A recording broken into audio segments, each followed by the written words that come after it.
Service on this side of heaven. You can't run from evil within yourself or outside of self. You got to deal with it. And you need good in order to deal with evil. And God is good. You need to return to the Father. And you'll see within you, he will fight the battle for you. And he will fight it without, because he will show you how to deal with it. And you will have no fear. Love God with all your heart, all your soul, all your might, along with nothing else. Nothing else means yourself, your children, your wife, your things, your ego, your reputation, and all that. You can't care about any of that. The children of anger will use it to control you. But if you love God, he will renew your mind, and none of those things will be before him. And so when they go after you, oh, well, you may take my body, you may take my things, but you're not going to take my soul. And that's a true reality. I recommend you get a copy of my book, From Rage to Responsibility. I write about how the spirit of anger was taken away from me 29 years ago. I forgave my mother who tried to turn me away from my father, and I returned to my father, and through him, my father on earth, and through him I was able to return to God. No man or woman can return to God unless you go through the Son. And men are sons of God. There may be weak, pathetic examples of it, but it's the spiritual order of life. God in Christ, Christ in man, man over woman, and woman over children. So get From Rage to Responsibility. I write about that. Go to my website, rebuildingtheman.com, for an autographed copy, or call 800-411-BOND. And donate to my nonprofit, Bond, the Brotherhood Organization of a New Destiny. We are rebuilding the family by rebuilding the man. So I asked the question, are you better than a child molester? I've discovered over the 30 years of counseling, the one thing that's missing,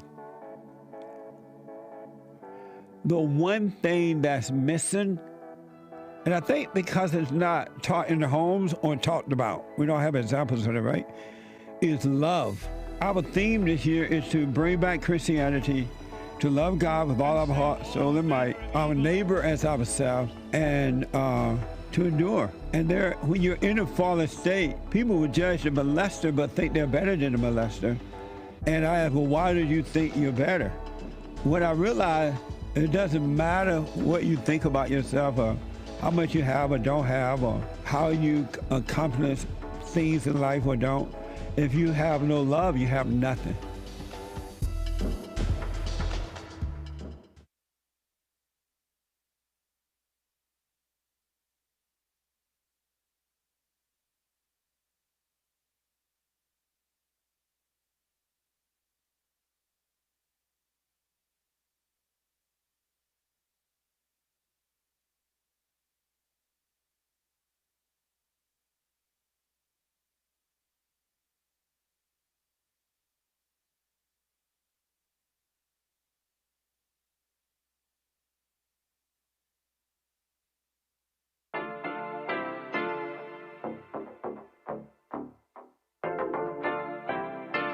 Isn't he Mexican? Colombian. He calls himself American. What is this? Anchor Baby. And in this corner, it's the American Anchor Baby. Daddy's home. That's an offensive term. People find that hurtful. You mean it's not politically correct? Excuse me. I'll use the word anchor baby. You know, he's an anchor baby in Canada. Tell him we still rolling with Trump, too. Anchor baby, the whole thing sounds horrific. You're just making it sound like immigrants are these horrific, greedy people. Ustedes pueden aceptar mi negocio o aceptar las consecuencias. Plata o plomo. So you would be considered white, in my opinion. You the blackest one in this room. I think so. And what happened was his mama got pregnant on the other side of the border, and then a few hours before, just before it was time for him to pop out, she jumped across the border and let him fall on American soil. So he became the anchor baby. You don't call him the anchor baby for nothing. Amazing. We like this anchor baby, right?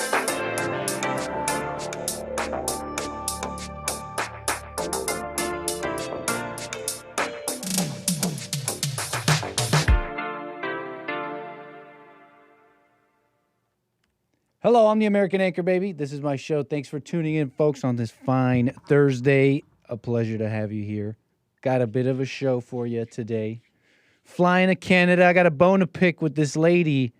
And you've heard of her book over the years, right? The Handmaid's Tale. Maybe it's a bit of an egotistical thing. But we're dealing with her and the book banning stuff going on. Alberta. It's kind of interesting, actually. It's interested me some. Let's get into it a little bit. And a couple other things going on. Is it a little slow? I don't know what to say. But we got some things to get into. A couple of things to get into here. Nice to have you here. Don't be rude. Thank you, Cameron. I appreciate you showing what they call decorum. And with the multi-ethnic thumbs ups, look at this. Diversity in the chat. Not leaving anybody out. That means you got to click that like button. If you want to show some decorum, I mean, you're coming in here. So say hello. Leave a little like. We're saying hello to the people on rumble.com/American Anchor Baby. And, of course, punchy.tv/Anchor Baby. Anchor Baby Liberty City Edition. Help me understand. I thought I understood that before I started reading that. Thanks, Kevin. How you doing, Cloud Bops? John, C-Sal, nice to see you. Welcome, Albert. Chris, welcome. We got in the chat. How you doing, everybody? 888-775-3773. You got something on your mind, something you want to talk about? Some news happening? What's going on? Calm before storms? I don't know. There's this AFD stuff. I forget what that even stands for. They call it this far-right party in Germany. Alternative for Germany.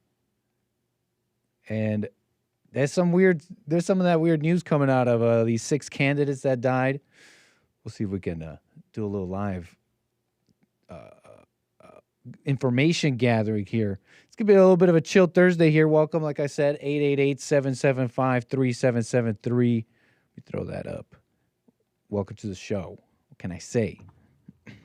Yeah, how familiar are you people with this book, okay? You guys read it in school? Let's just jump in before I preamble and make this particular segment far too long. Hold on. Confirm whether it's you. Okay, I don't have to deal with that right now. And I have some calls here, actually. 888-775-3773. I didn't see you there. By the way, very cool. You could call in. How do we want to do this? I think we're going to not have the caller hold for what might be we're not going to have them hold like that, okay? Maze out of Dayton, Ohio. How you doing, Maze? On the air. Hello, Nick. Appreciate it, Maze, from the outset of the show. How you doing? Go ahead. All right. I was talking about the CDC. Okay. It's great. It's a great thing to what's happening there. Because all the experiments that was done against people should be brought out, too. So you have these people want to wave over things that happened in the past. A lot of kids got asthma and different things because of some of the experiments they have. For sure, they need to. My origin story? Huh? My origin story? You're telling me that what gave me asthma? Not you. I'm saying the things that they did to communities. Look at the St. Louis experiment. And I like the two people to explain that. People bring you stuff, they have no backup. Well, before we go further, can you tell the people a little bit what's going on with the CDC? I'm saying the CDC, what Kennedy is doing. Okay. They're having a fit about it. And what's the news a little bit here? What's going on with the CDC? Well, it's things that happen at the CDC against a group of people. I'm familiar. I heard that, for example, they're trying to investigate maybe the vaccines and how effective they were, or if they were dangerous. Just like the vaccines and whatever you want to name it. People did it to make money. Just like the Tuskegee experiment, the Muskegon experiment, and that's in court now. The St. Louis experiment, and what they did to those people, and how they sprayed them. There's 2 EGE experiments? Tuskegee. There's Tuskegee and Muskegon? Try to be funny, Nick. No, I'm not. I really heard you say Muskegon experiment. No, I said Tuskegee, Alabama. My bad. I thought I heard you say Tuskegee and the Muskegon experiment. Sincerely, not making a joke here. So when people are talking, they should have something to back up what they're saying and just running it up. Mm-hmm. And then what we saw in D.C. yesterday, why everybody like it didn't happen? Those young girls that were 16 years old. Okay, let's move to D.C. in a moment here. You're talking about the CDC. Okay. You still haven't really told me the news. If there was a particular news story you're commenting on, I'm not familiar with it. He said he was making changes to the CDC. Fair enough. What are those changes?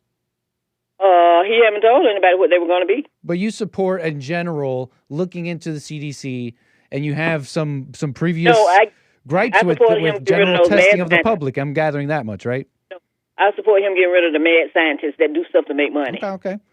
And then and doing things to communities to harm them to do a test. That's what I'm talking about. I don't know what everybody else talking about. So you don't even know what's happening with the CDC. You just wanted to. You're just like, yeah, they did terrible things to communities. What communities? What happened to what communities? You're talking about the COVID shot. I just told you. Look at the St. Louis experiment. Oh yeah, you said St. Louis. What happened there? They sprayed the people. Spraying cancer causing. So, but why did they do that though? Did they spray? Well, I'd like to know. What did they spray cancer causing chemical because they said we want to, or was it like an accident? Like, hey, let's test this stuff out. Oops. Yeah, what's the story? They was testing things on neighborhoods, which they always did, still do, probably. I mean, right. I mean, I'm not justifying it, but it's a world that happens in the world. Like, you know, you leave out a lot of context, especially with someone who has like grievances like you, Maze. I have to ask the details because it's like, what did they spray in the air by accident? Was it a company? And then they're like, you know what? We didn't mean to spray that. My bad. That's a lot different than mad scientists than you put it, right? So tell me what you're saying. That was done on purpose. So I want you to look into it yourself so you can know. Kevin in the chat, who I assume has looked into it himself, says Tuskegee experiments, they just watched guys that had syphilis. They didn't give it to them. The blacks slept with prostitutes and got it, and then they reported on what happened to them. Nick, I'm talking about the St. Louis experiment. Nobody was sleeping in with nobody. You didn't mention Tuskegee, right? So what's the point, though?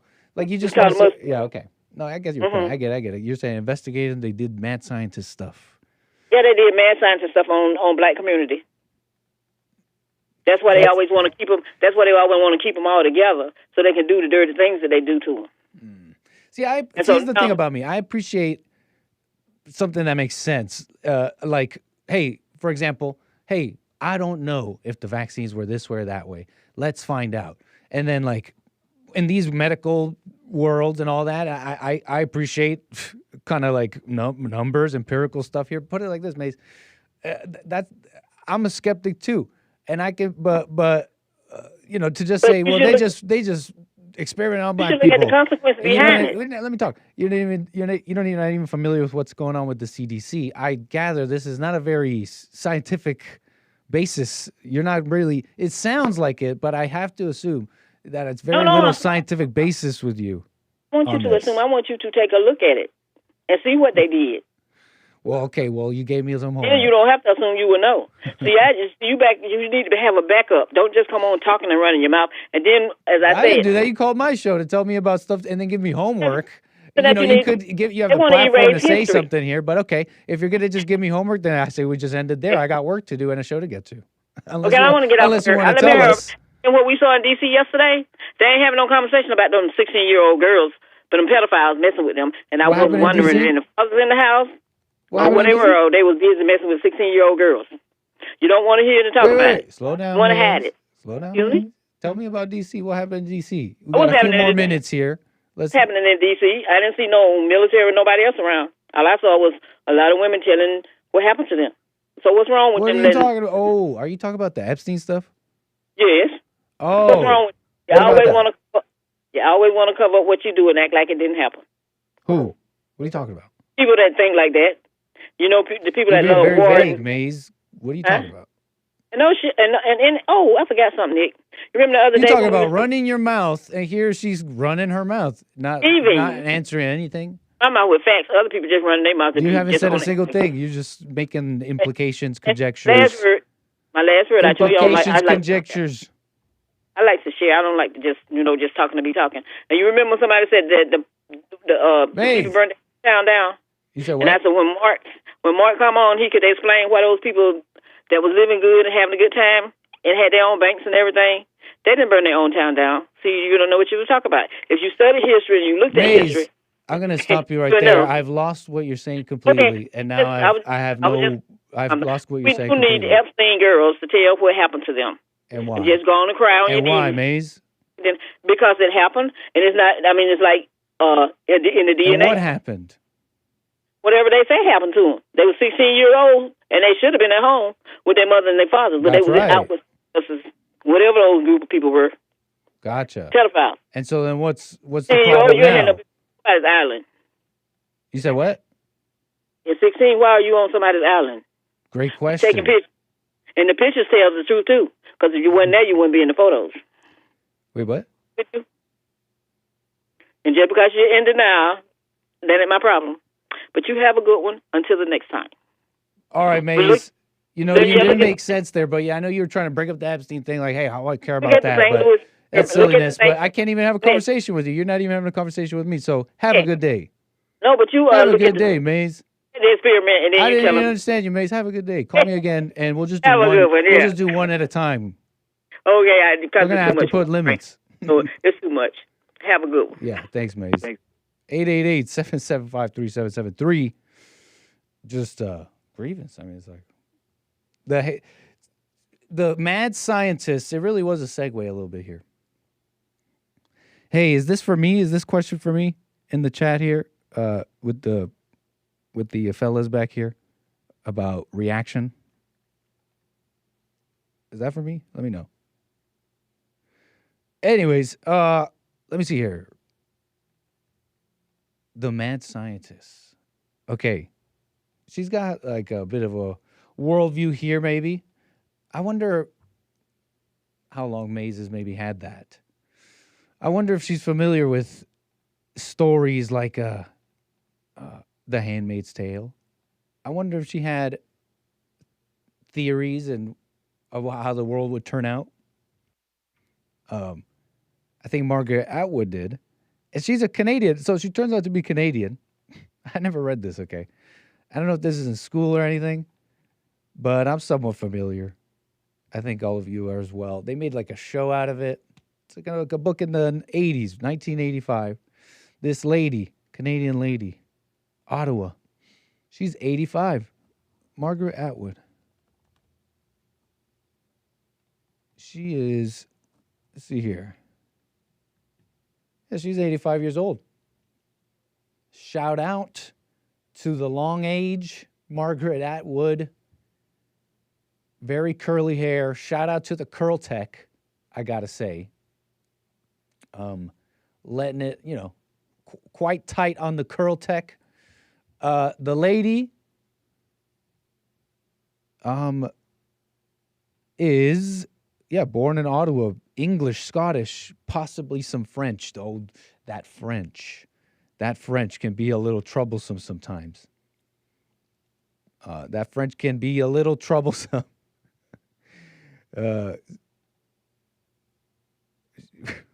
What are you saying here?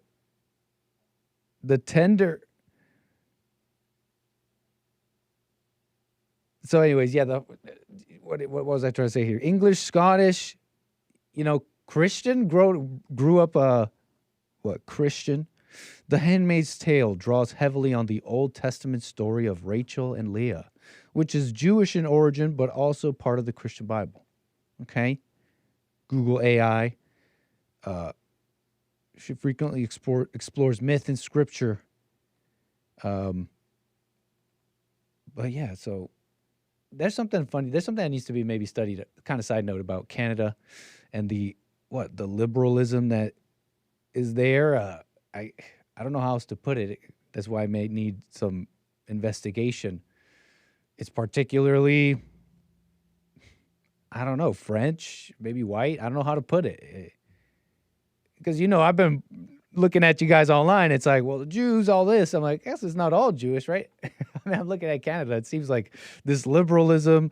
I see the LeBlancs and Lefairs and these like French people and Anglos, whatever, with a very LGBT pro, weird family, like all this stuff.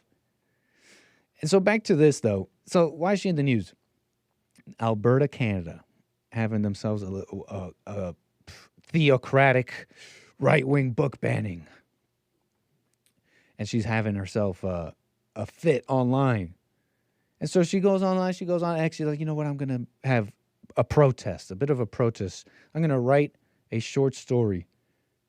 and you can't a short story that you wouldn't be able to ban, essentially. And this is her big protest.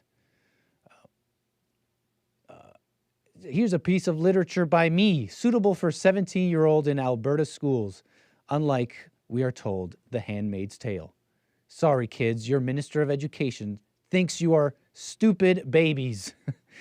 The funny thing is she might be somewhat right about some of this. Stupid babies. Minister of Education. But so Handmaid's Tale is getting removed, right? They're pulling it from the shelves, but the reason is they recently put forth rules that you got to remove sexually explicit material from the schools, okay? And this is some supposed win by the socially conservative parents of Alberta. We'll get to that. You got them doing this thing, right? They're like, we got to remove sexually explicit material. Handmaid's Tale happens to have pretty explicit scenes, okay? But it's not erotica. It is political. It is, right? It's biting commentary, okay? Don't be such a prude. It's biting commentary. It's important, not erotic. And I haven't read the book. I don't know. I know a little bit about it. I'll tell you in a moment. But anyways, where was I? They're removing the books, right? Sexually explicit. And she's writing this story here. And you might as well just read a bit of it. John and Mary were both very, very good children. It's very short. They never picked their noses and had bowel movements or zits. They grew up married. They grew up and married each other, produced 5 perfect children without ever having sex. Although they claimed to be Christian, they paid no attention to what Jesus actually said about the poor and the good Samaritan and forgiving your enemies and such. Instead, they practiced self-rapacious capitalism because they worshipped Ayn Rand. Though they ignored the scene in the Fountainhead where welcomed rape is advocated because who wants to dwell? And also, that would have involved sex and would de facto be pornographic. So Ayn Rand, I guess I gather more conservative, right? Female writer, I heard about her. What is a supporter of capitalism, an intellectual, female intellectual, opposed to Margaret Atwood in some way, puts rape in her book too. I don't know. I haven't read either book. I'm an ignorant person. But okay. So, anyways, so she's right. She's railing against this, putting in all these inside jokes and stuff about literature and all that. Like such a woman. Like, yeah, that's what people are paying attention to. Oh, they pay no attention to the Good Samaritan and the Ayn Rand thing. What? Oh, and they never died because who wants to dwell on, death and corpses? Yuck. So they lived happily ever after while they were doing that. But while they were doing that, The Handmaid's Tale came true, and Danielle Smith found herself with a nice new blue dress but no job. The end. Okay. The Handmaid's Tale came true.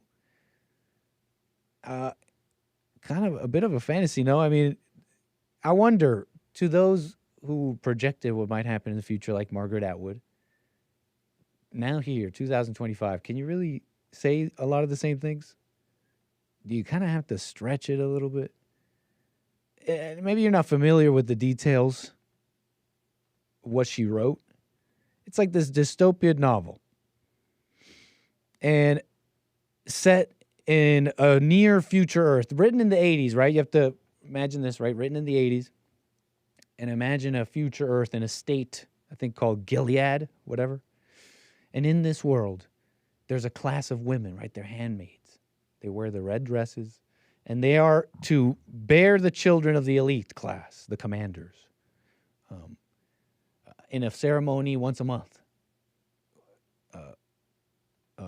Where they have the wife, this commanders, then you start learning. The commanders are married. They're married and they have wives. The wives are very wealthy, and but they're infertile. There's some like terrible ecological disaster / fertility disaster going on. And it's affecting everybody. But, you got these wealthy women.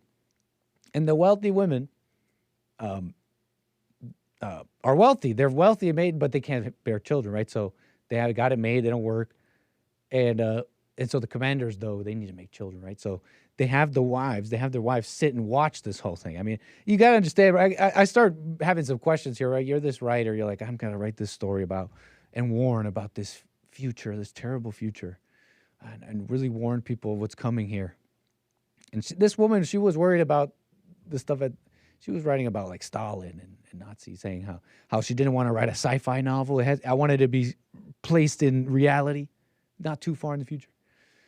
So, but you got to imagine this writer who has every creative decision. She makes the decisions here. She's like, I'm going to make the wives of the commanders. They're not oppressed. They're not like this oppressed class. It's just the handmaids who have to do this, right?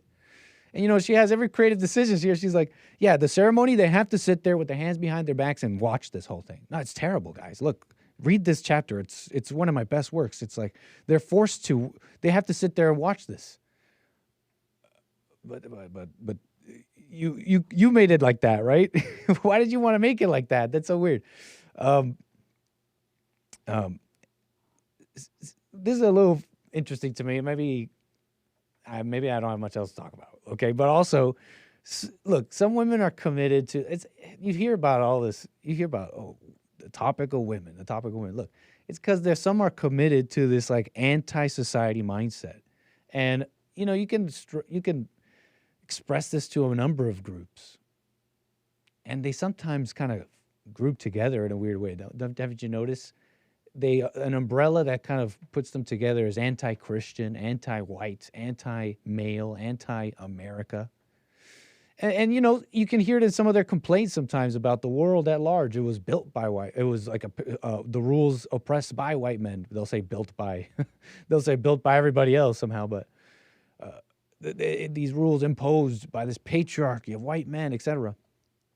And in some ways, or even the oppression of Christianity, in some ways, there's a sort of truth in the sense that there's an order to the world because of the aforementioned things, all the way to a lot more recent, like a world war, where people made some certain decisions, but even more overarching things, maybe like Christianity. So what do they have to rebel against? Those big overarching things. Anyways, they're committed to this like anti-society mindset, and it's not based in reason. It's really based in such a darkness that it makes you believe in a spiritual battle where there are ideas and forces that wish to really undo the order so to speak. Allow me to kind of maybe express this further. And then we'll get to maybe some calls here. Thank you, 888-775-3773. That author stole the real-life story of Abraham and Sarah. Tell me what you mean. That sounds interesting. Margaret, please, allow me to go further in this. What else did I have here? What else? It's something interesting about how these books go around, too. Being backed by what seems to be just 5 publishers. They call it the Big Five. The Big 5 publishers. Penguin Random House, HarperCollins, Simon & Schuster, Hachette Book Group, Macmillan Publishers. They have the significant what market share of all these books printed and all that. Libraries, schools, etc. They all draw from this repository of socially/officially sanctioned okay books, so to speak, right? And that's barring the recent kind of culture wars going on, and that has its own thing. But these 5 publishers, I mean, they basically are all in on this. LGBT, we got to be all diverse and friends and all that. All that's being pushed, okay? Penguin Random House, Bertelsmann, German media conglomerate family. These are the owners. HarperCollins, owned by News Corp. That's Rupert Murdoch's company. News Corp. That's Fox, no? That's also Fox. Rupert Murdoch, at least at one point. And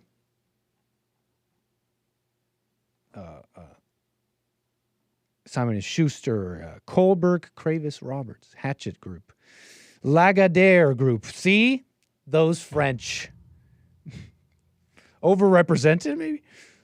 French, Macmillan Publishers. Look, kind of just describing a little bit of the economic business kind of setup that has bolstered this. And you could even say, to some degree, with taxpayer money.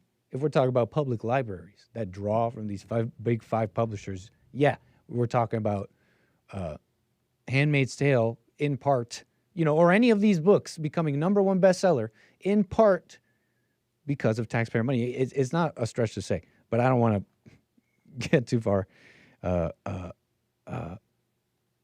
without researching, I guess, right? So you got this, that's just a bit of the economics there, how those books get proliferated a bit. What else about this? It was an interesting thing here in The Guardian describing the parents a bit. The Canadian province of Alberta says it will temporarily pause its controversial book ban. Oh, yeah. First, let me explain something. Up to now, you're like, wow, it's like some right-wing fight. And this woman here and some other liberals and others, and they're like calling it a book ban. But they're trying to get rid of explicit material. What do you want to put Handmaid's Tale in front of children for, etc.? This is really gearing up to be a real fight, huh? Well, let me show you. This is the premier of Alberta. Alberta, Canada, premier.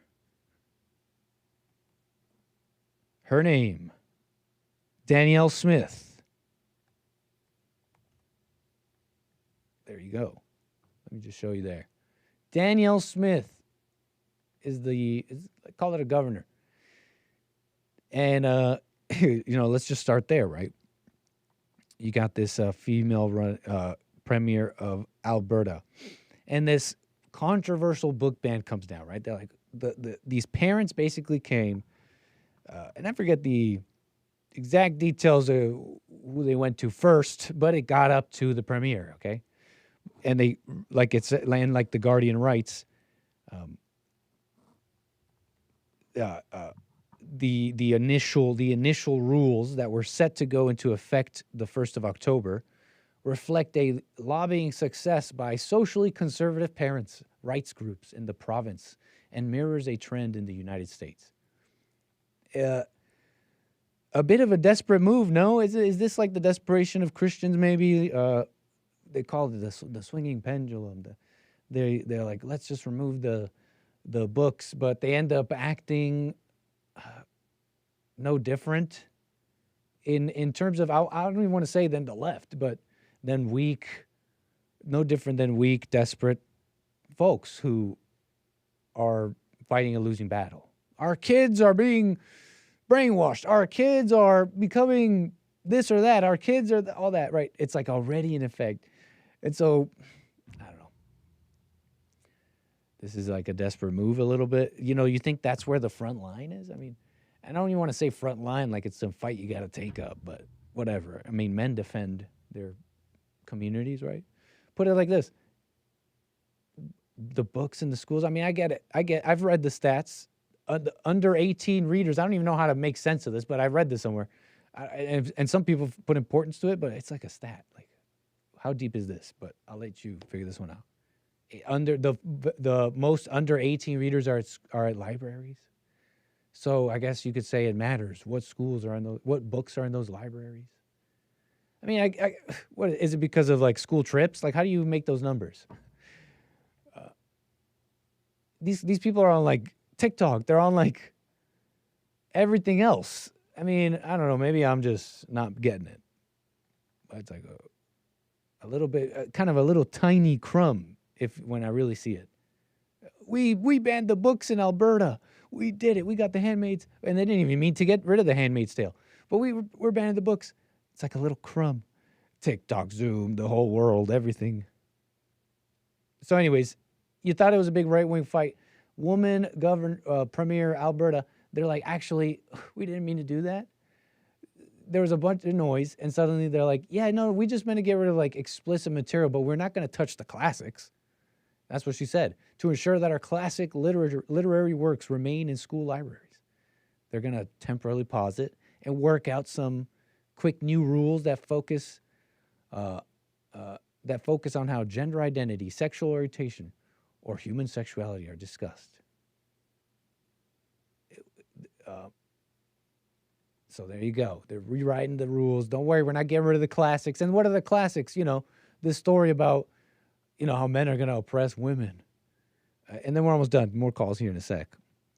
The story of how men are going to oppress women and make them into this class of they have no choice and they have to bear the children of these commanders. By the way, in this world, in this Handmaid Tales world, which in Margaret Atwood's world, there are not all men get a handmaid. The handmaids are a class of women, young and fertile, and they're given unto these commanders, the top. But everybody under doesn't get handmaids. Everybody under, all the underclass men have to work. Guess what all the underclass women do? House stuff. They don't work. They don't labor. They have to do chores. Some do cooking. Some do child rearing. When they describe the book, they say, though, that the underclass women, they have to take on all the responsibilities. I read a description somewhere. You get the details, though. The women don't labor like the men. They basically work. It works out for them. The only problem is like this fertility crisis, and then also this is so, and also the terrible slavery of the handmaids. But where is the handmaids happening? If anything, the handmaids the Handmaid's Tale is happening, but because the women want it. They are, more and more I see them happy to be an accessory, to some, it's almost cringe to say, to some high-value male or something. I don't know what to tell you. I mean, they're explicit about it, about what they want, and maybe it's the young ones, but whatever.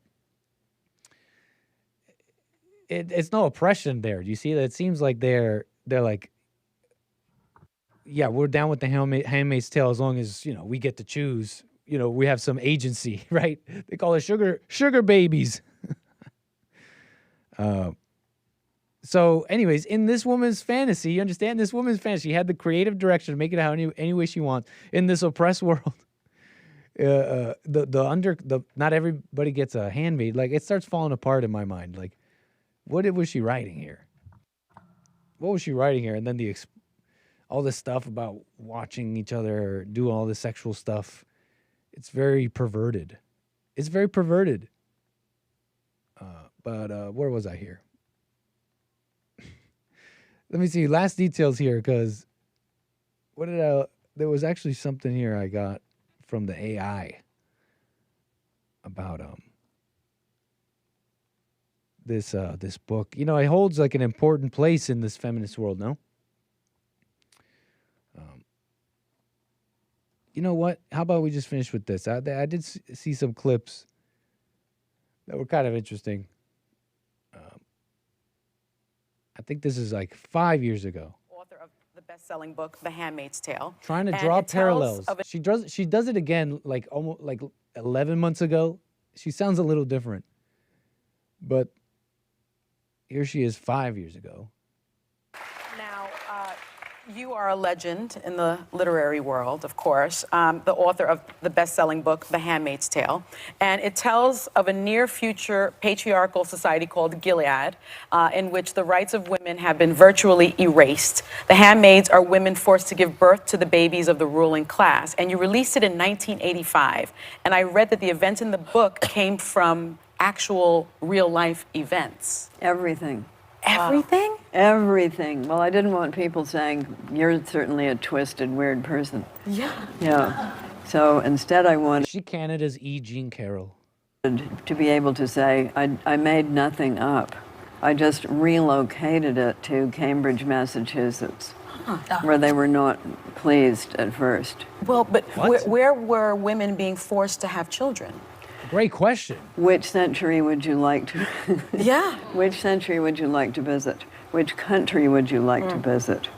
Which state in the United States would you now Margaret. like to visit? Which was it in the United States? When was it in the United States? Pick one. Tell us, Margaret. She has not answered the question. Well, any time before Roe versus Claps. The claps come in. Clap it up, folks. Clap it up. Wade. Oh, I see. So and any time before Roe versus Wade. Oh, I see. That's rich. So and now, since they're Was that a little side eye from?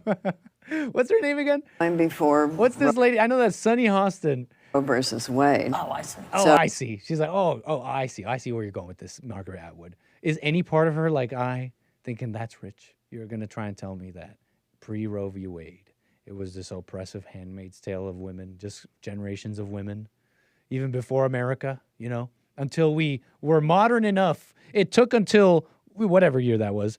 The modern man finally did it, just like slavery. They finally woke up, and it took the whole entirety of human history, and it's like, you know what, we're done with this slavery stuff. You know what else? Also with the women's stuff, we're done with this Handmaid's Tale. You know, forcing women to have children. So, you know, that's insane, right? She's trying to say because they took away, because they stopped letting women just kill children in the womb whenever they wanted, for whatever reason, that's akin to, being forced into labor. Like the Handmaid's Tale. And so was that a little side eye from this lady here? She kind of looks at Sonny like, okay. Is this good? Is this cool? Is this a little nutty? Any time before Roe versus Wade. Oh, I see. So and now, since they're rolling back those rights and diminishing them so much, you're approaching a state in which women are essentially being. So just abortion, right? That's the only thing they'll ever say. They're just they're getting rid of all of our rights. It's just abortion. It's just abortion? Conscripted or just rights and diminishing them so much.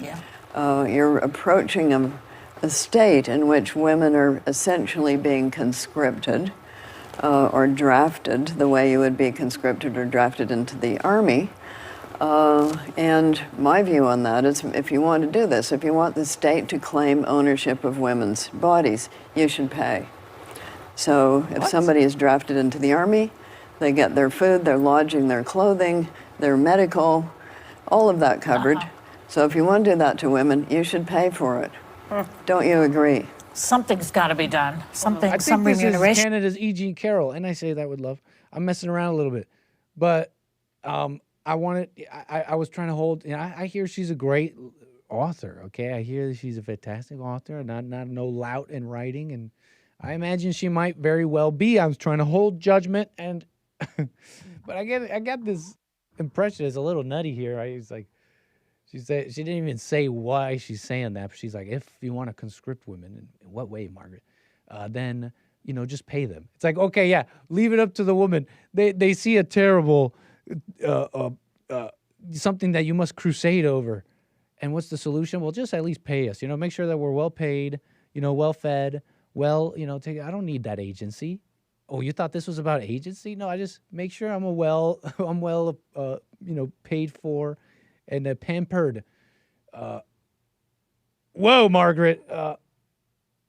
Anyways, I'm messing around a little bit, but this kind of mentality, it's kind of held into the public over generations, kind of taking on different heads and images, feminism, etc.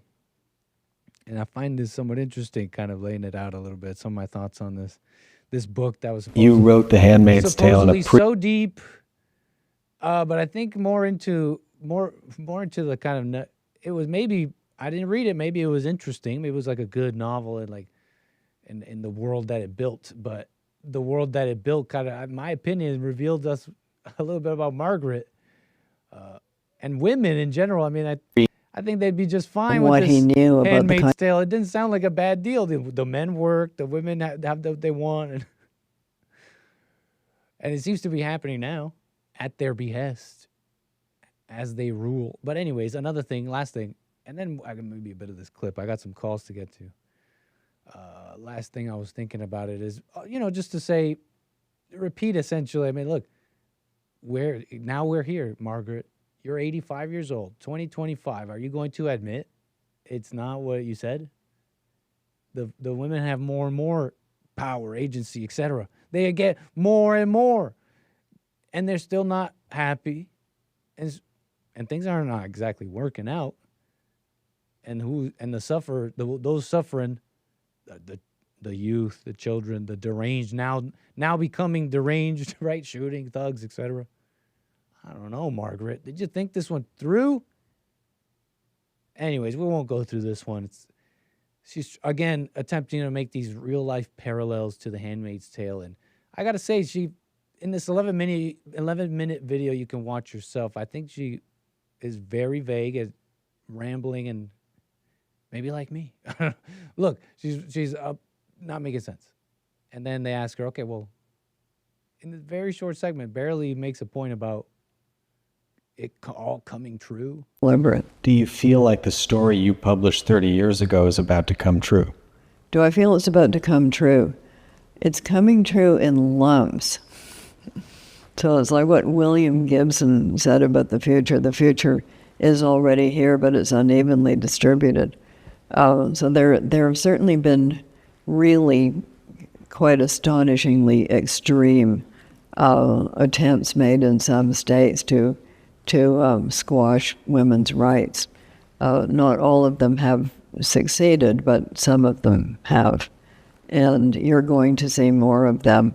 But as I said, it's lumpy. It's going to be state by state. I think you're probably okay in Los Angeles for the time being. How long have people been asking? So we're fine for the time being in Los Angeles. It's coming in lumps. You know, you're seeing it just state by state. But what? So abortion. Oh, no. Time to ring the bell, ladies. Handmaid's Tale's coming. And what? List out the rights they are taking away. Abortion. It's always just abortion. It's just abortion. Pretty sick, ladies. Come on. So anyways, a little sick, huh? I don't know. It kind of also is interesting to me to see an older lady like this expresses a bit of this enduring narrative. I don't know what it is. Just kind of this evil narrative that I can only crudely summarize and maybe as I grow in years better describe in an anti-order mindset. It's not rational, and it hates the men, the children, the country, God, and we'll leave it at that. Okay. Margaret Atwood. Okay. What else? That's pretty much it there. 888-775-3773. Tell me what you think. Are there parallels? Is Margaret smart? Are some of you fans? Anyways. William, man, I appreciate you holding a while there. William the third on the air. It was worth it. Thank you, sir. I went from James, and automatically I put the doggone pad down, and automatically you came on. But when you came on, it was so loud. It was like that. Bak, bak, bak, bak, bak, bak. Guess who it was? Yeah, we opened up that show like that. Yeah. Like that woman on The View, you look at her, look at the expression on her face, George Behar, all of them, would be all of them. If you look at them, do you see why us older brothers don't mess with 60, 50, and 40-year-old women? And I'm not saying do the Bill Belichick with the little youngster like that, but do you see right there why we don't? And if you look at men this age, they don't act like that. Look how happy Jesse is. And he ain't as old as this, and Jesse ain't no old. These are fossils right here, dude. That woman is just Roe versus Wade. They're fossils, man. They're unhappy. They're mean as hell. You know? I forgot what I called about. Let's just go with what's on Nick's mind because of what you just went through. No, I mean, that was it was some of that. This enduring, call it a fossil. I mean, she's gotten up there to 85, but yeah, I guess it seems like she got up there holding on to what has to be garbage. At this point at least a somewhat visually challenging fantasy. I mean, you have to at least see that you maybe weren't right about everything you were thinking. Can you just look Think around? about this. The ones that are on the panel with her are not as old as her, and they're just as bad. Yeah. They're just as bad. So what about this? Why is that? Man, look, when you get seasoned, you understand it better. You just know better. You know better. That's why I don't take that. I don't take that. I'm sure you can recognize it and avoid it. Yeah, you recognize it quick. Yeah, I think it's the female. I think it's the female mindset, but it goes further in a sense. It's motivated from a darkness. Yeah. So what's on your mind when it comes to when you see this and you hear this behavior? What goes? Because I just let the pad sit on the table and I turned my back. Automatically, your show came on and it was loud and it was. So what's on? Let's ask what's on Nick's mind. What did you think about that? Oh, well, it was like, well, I don't know. I mean, I appreciate Maze. It's just rapid fire. I'd like to respond to things. I mean, I'd like to respond to something that's news I have no clue about, trying to inform the people. But she doesn't want to work with me. I try to work with her. But anyways, she does bring up, though, I mean, what can I say? I appreciate it for this following reason, because she brings an opposing mindset. William, that's it. I mean, we can sit here and agree all day.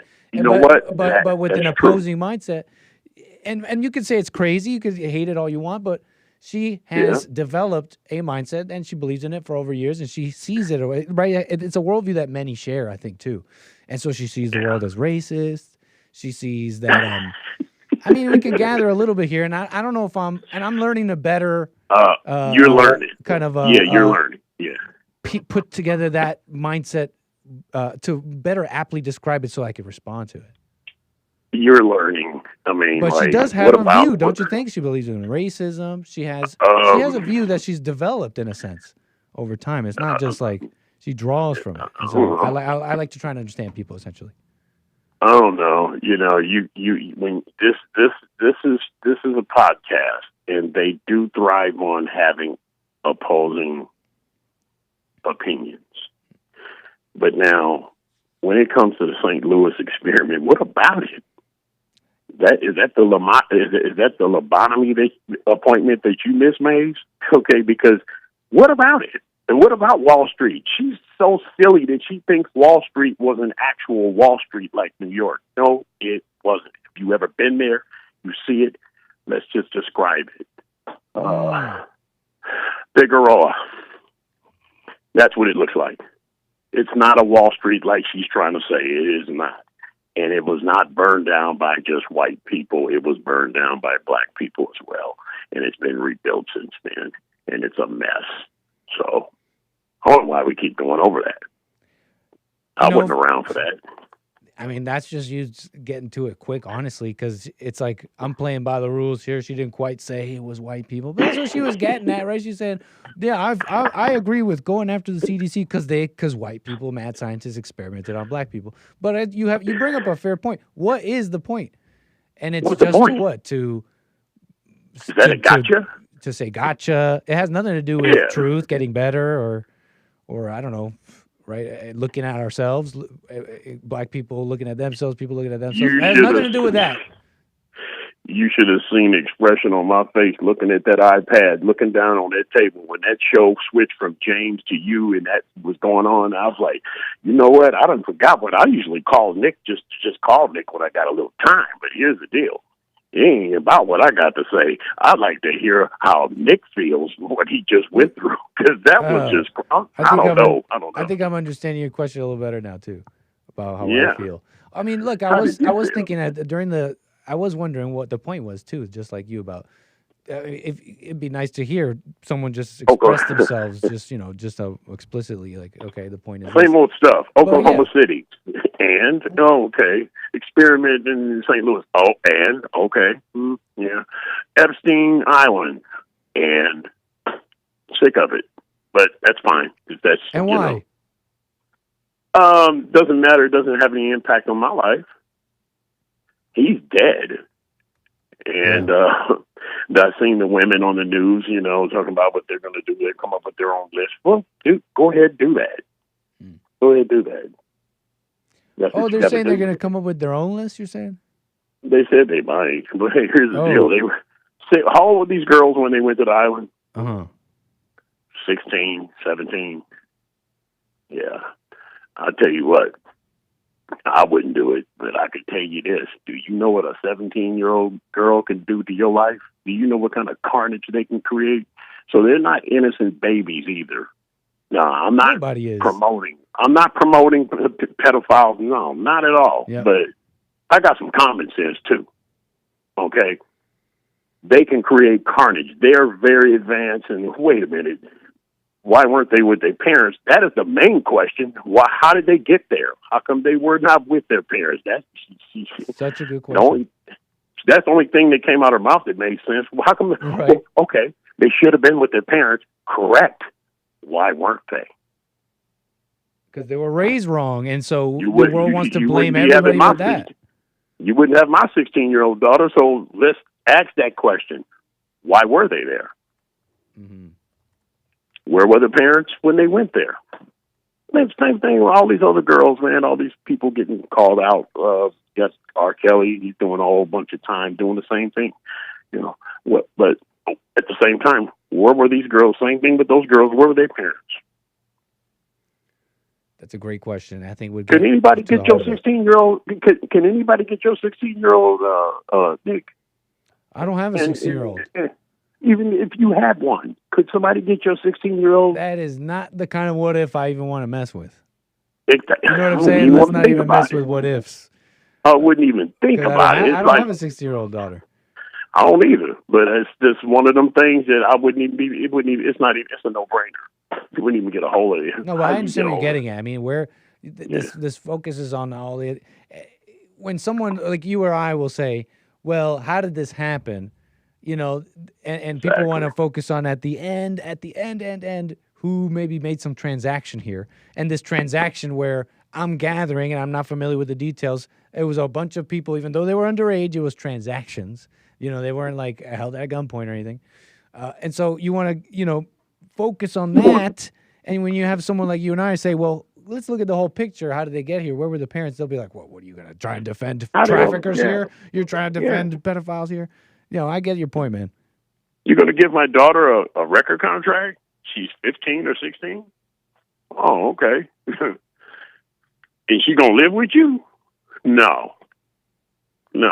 The wrong and right will start with me, and the answer will be no. Ooh. Wow. As a parent, as a father, I'm not a father. I know that's what would come out of my mouth. Wait a minute. No. That's right, man. The wrong and right. It ain't right for these guys to do that to these girls, but I can tell you this. There's a wrong somewhere with these parents, too, allowing this to happen. So this island or whatever it was, whatever it happened, a lot of people seem to be fixated on it. Really don't care. And those are just these little details which point to, in my opinion, the point is that it points to a larger telling and retelling of a narrative that's just maybe false in more ways than just the details. If that detail is funny, the coercion of it all, their ages, how they recruited other women, they were old, they were they had all sorts of freedoms and. These details, these wrinkles tell you that there's a deeper narrative that's wrong, maybe. And so, anyways. Yeah. I hear a lot about the wrong, but I never hear about the other wrong. When did this start? How did this start? Where were their parents? Well, fair enough. Really? You and me just both said it. No, it's not. It wouldn't happen. And I ain't got a 16-year-old daughter, so. That's saying that without even having one. Fair enough, William. Anything else you want to say on this? Hey, man, you a good show. Thank you, sir.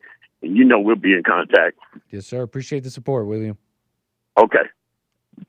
All right, 888-775-3773. Plenty more calls. We want to get to all of you. Well, guys, a couple people brought up Epstein. Now, here's a guy that you may have heard of before, an individual whose posts and writings have made me think, oh, this guy's wrong, made me make a face, but, and I'm beta for that, but I thought to myself, this individual's smart and has made me think, I don't know everything. In fact, I know nothing. Anyways, he's been kind of writing about Epstein stuff and all that. He's got this article here. The idiocy of the Epstein mythology. Apologies, maybe Hake got it. I feel like something Hake might do. He may have done this exact thing. I don't plan on getting into this whole article. But it is fascinating, some of the truths versus myths that he describes. These claims of systematically trapping elites. He kind of goes through it. Pretty interesting. Kind of a mythical claim, I'd say. I'm not an expert, right? I read an article, okay? I read an article. I'm a man who read an article with a microphone. But folks, y'all read the people, y'all read your buddies all day. How about you read somebody that makes you think differently? And this guy's like a liberal. And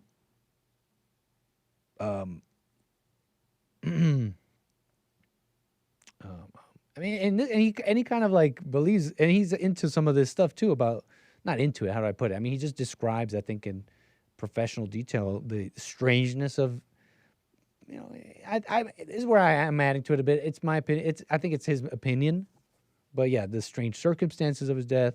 He did mingle with powerful people.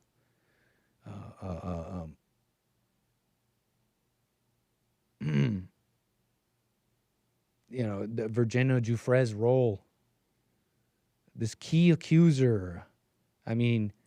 What is he bombastically writes Giuffre was a serial fabricator. And others, that's just not her. It's not just her.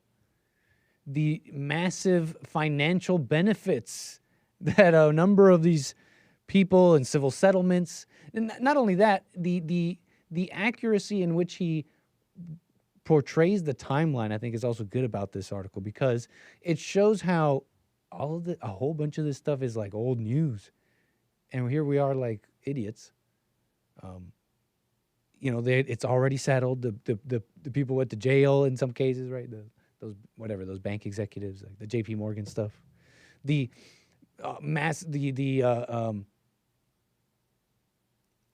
it called?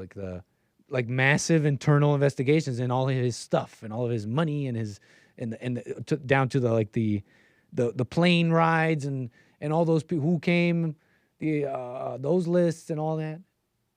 Like deeply investigated, right?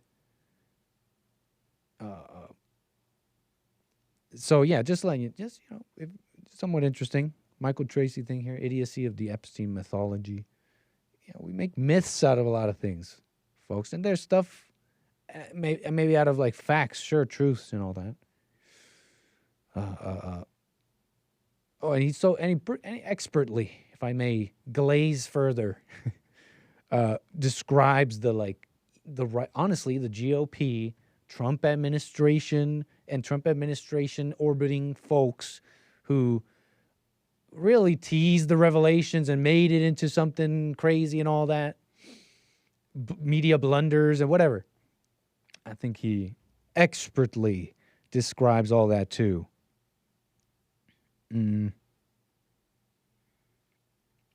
But yeah. What do y'all think? All right, let's see here. Callers and all that, I want to get to all of you. 888-775-3773. Incredible. Okay.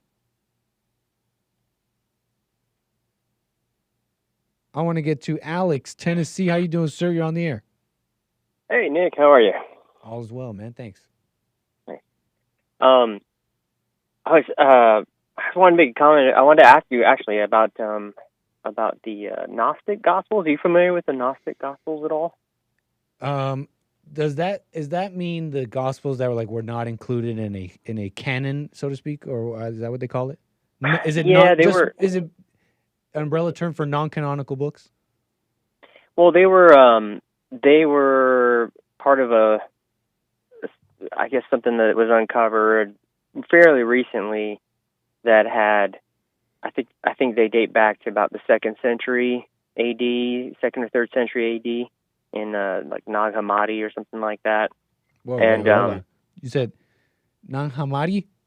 Yeah, Nag Hammadi, and there include the Apocrypha and Gospel of Truth, Gospel of Thomas, and some other disciples who weren't in the regular Bible that you tend to find. I was wondering if y'all have I am somewhat familiar. I've had callers calling that. about it. They've used different terms. They've said like Apocrypha, apocryphal books. I've gathered there's been a number of books that are not necessarily the canon of Bible that we're used to. And and it goes deep, I think, but some are really old. You're telling me these Gnostic texts, what you're talking about, you said were found recently? Tell me about that. I think they were uncovered fairly recently. I don't know when they were discovered exactly. I think it was within the past like 100 years or so that they actually found them. Sounds pretty recent, actually. And how old are the other? Everything else is super old, though. Yeah, well, a lot of but they found them and they were dated to like, I think like 200 or 300 AD, and some of them. But the reason why I bring it up is like it's interesting because I've read the Bible, your conventional Bible, and there's a lot of wisdom there, but there's sort of like when you read the Gospels, there's all these different accounts of the same events, and some of these are slightly different worded versions of the same stories. Like some of the stories of Jesus, some of the parables and things like that are repeated in all the different Gospels. And some of that is also in these as well, in addition to there being some other types of Gospels which are interesting. The one that I wanted to mention is called the Gospel of Truth. And it's interesting because there's a section in it that talks about error and forgetfulness. And that section in particular is really interesting in describing error is essentially the devil. It's like error came into existence, and even though it doesn't exist, it's kind of like a non-existent phenomenon. And because it was in strife and in fear, and it was separated from the truth, it tries to survive, and it harms itself, and it harms anything that is a part of that, and when in reality it's nothing. It actually is nothing because it's what it is a separation from the truth, a separation from God. It's really interesting. I'm not familiar with these texts and all that. But, something about what you're saying, that makes me think about a few things. Error. I mean, I think I've thought about this to some degree over time, about error, making mistakes. I mean, I've definitely thought about that, but just in general, I mean, I remember thinking about animals, for example. I've seen animals. Have you ever seen some of these animals, like for these mountain goats who go upscale these mountains, and they walk across what looks like almost 90 degrees, practically 90-degree slopes, right? And they're just, they're stepping on the tiniest grooves. You can't even see them. But they're making their way up at such speed, at such a, right? You'd think, wow, one mistake, they'd fall, they'd tumble to death, right, or something, or a terrible injury. And I've seen other animals operating that way in these like very physically, it seems proficient ways, but you don't really see mistakes. And I've just thought about it. I wonder what it is. Mistakes. I mean, I think about when I cut myself chopping stuff at when I was a cook, And I've never really hurt myself, not significantly, but one time I did chop my finger pretty significantly. And the only thing that was different at that moment, I remember chopping just like I always did in a safe manner, etc., whatever I did. But I thought to myself, man, I hope I really don't cut myself right now. And I cut myself right there. It was the strangest thing. Yeah. It's like a little wrinkle in reality. I don't know what it is. It's Satan's foothold in the mind. I can only describe it in the abstract ways without deepness. The deepest I've heard is like the awareness Jesse talks about, the actual, you're talking about being separated from God. Well, in our daily lives, I think that looks like true awareness, just being paying attention and what that might take. I think it takes a commitment to it. Like I'm thinking about, if I'm waiting to start the JLP stream and I got 5 minutes, those 5 minutes you have to commit to being aware, because I far too many times I'm like, okay, well, I got 5 minutes, I got everything ready, I'm going to just scroll through this because I'm trying to find something for my show, and suddenly, boom, I've missed the beginning of the show. I missed when I was supposed to click a button. Like, it's that simple. You can't even give yourself those 5 minutes. And then maybe the time to rest will come naturally. I don't know. And it does. It does. It does. It's like what people describe as like the flow state kind of thing, where you're doing a task and you've sort of become the task. Like there's no longer nothing that separates you from the tool and the work, and you're in fullness. You're in a complete state. And then when the time comes to separate from that, and whatever, drink water or feed yourself or take rest, these things, it's just clear that needs to happen. And it's not like you're not thinking about anything in particular. It's just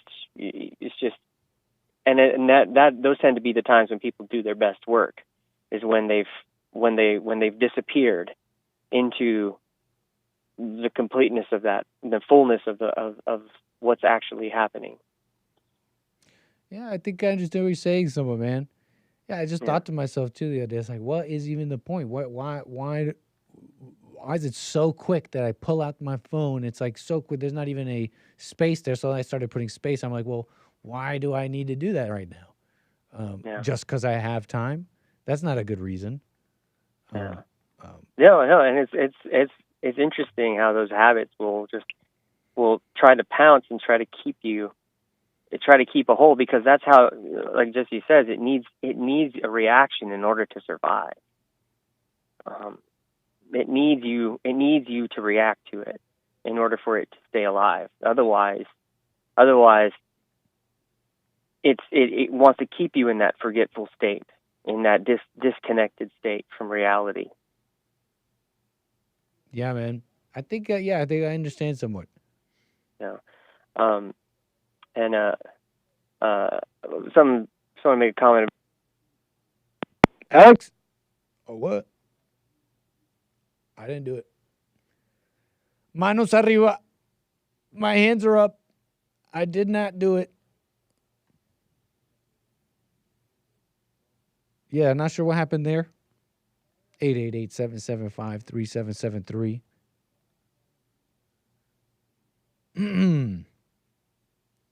Did Caller come to Men's Forum before? He may have. But Men's Forum is tonight. Men's Forum, Thursdays. First Thursday of the month. It's already the first Thursday of September. 7 p.m. Bond headquarters. Don't miss it. If you're here, they're great. So, 7 o'clock, in fact. Make sure to save rebuildingtheman.com/events. Because people travel. People travel from far, and you got to be aware exactly what's, if we're rocking it, because, you don't want to come from far and it not be happening. But we are, in fact, doing it today. The Men's Forum. It's a snazzy picture. Can I show this? Snazzy pic of the men. Although, what's going on with the anchor baby? Yeah, we packing it on. It's called being an athlete, okay? We can't give up now. We push through the chubby fluffy eras seasons for the cut up season to come. But I don't know. It's not that deep. Hey, Mets Forum tonight. Don't miss it. 7 p.m. Yeah, baby.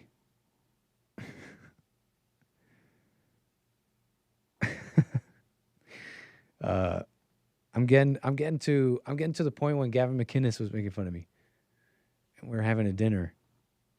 I was very fluffoid, which means higher body fat percentage. And he's like, "Who's this fat guy?" I forget how he put it. Gavin McInnes.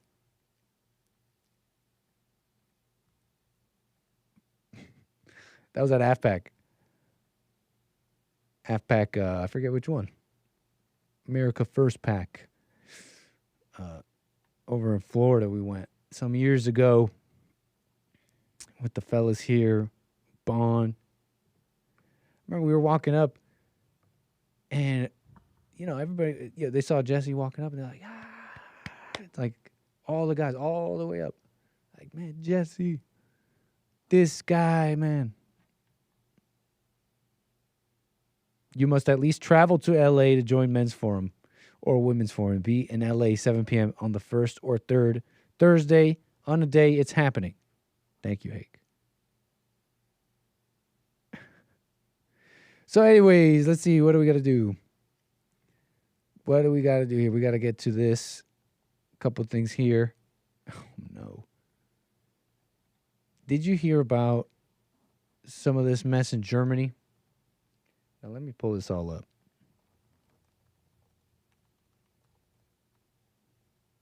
Sorry, hold on. Okay. Now, I don't know how to say this. Alternative for Germany. Political party in Germany.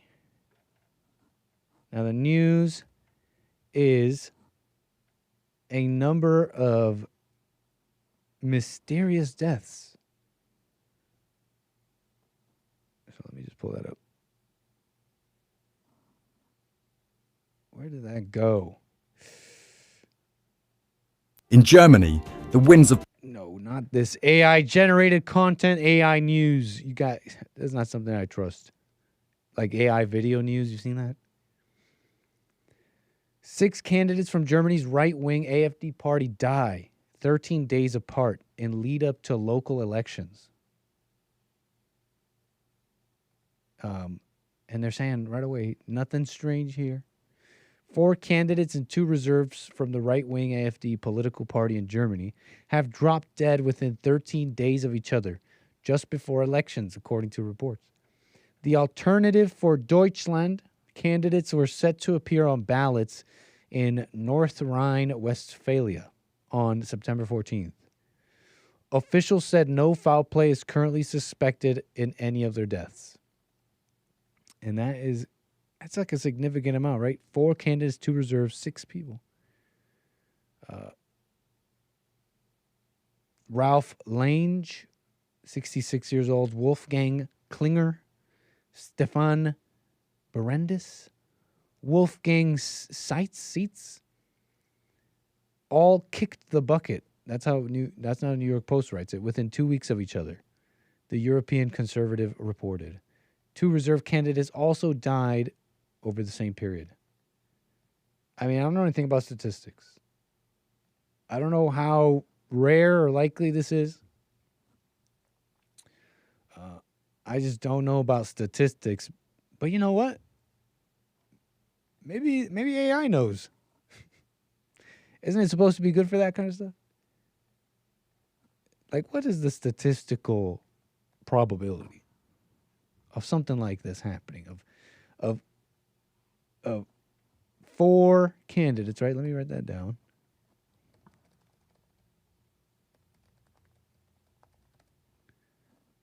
Four candidates, 2 reserves from the right-wing AFD political party, dropping dead within 13 days of each other, just before elections. Is there such a thing you can even arrive to? Statistical probability? But yeah, they're saying no foul play.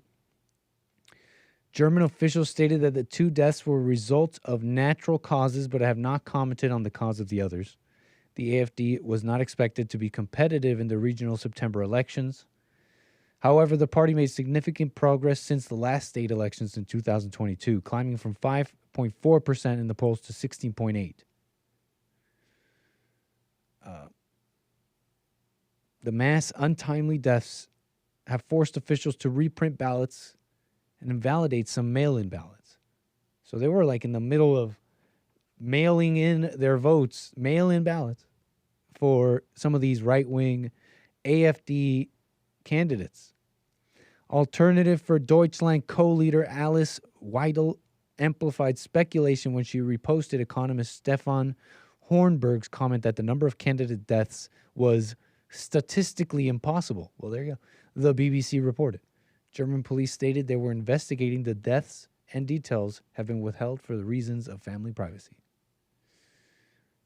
We still don't have an answer. Statistical probability from the AI, it's thinking. It's still thinking. That's funny though. They're saying some person said this is statistically impossible. I don't know if that's true. Show me your work. I'm not saying it's not impossible. I just don't know.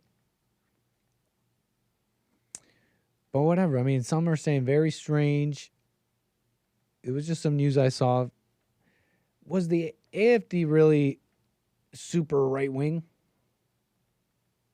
I heard they were, that like women run things maybe. Or take a big part in some way, shape, or form. I know that they had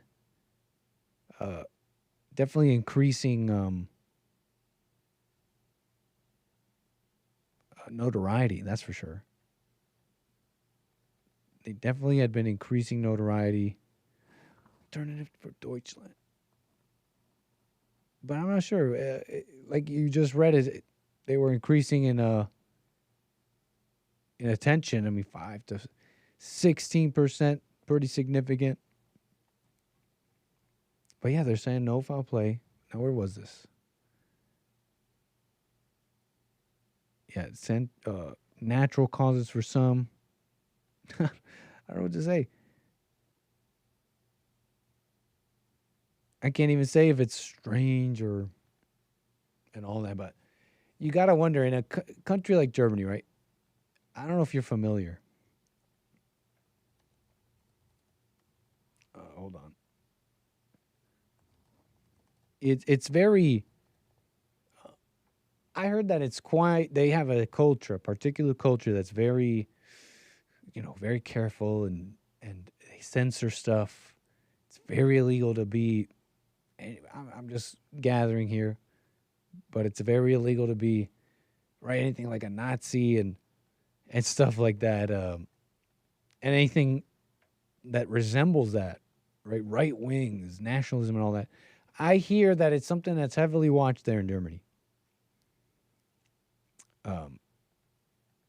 Partly the reason why this AFD gets some of this attention, the rise of the Nazis, etc. Again, I wonder, right? As if I don't know, but when you in a country, right, like Germany, where all that's going on, it doesn't seem like they have that much attention, even though it's increased quite a bit over time.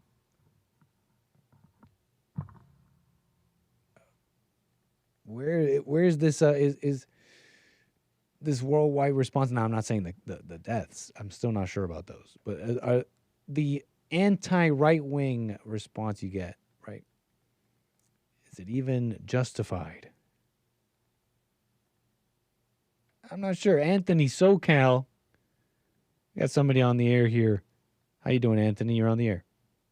Doing well, Nick. Can you hear me okay? Coming in clear. Perfect, man.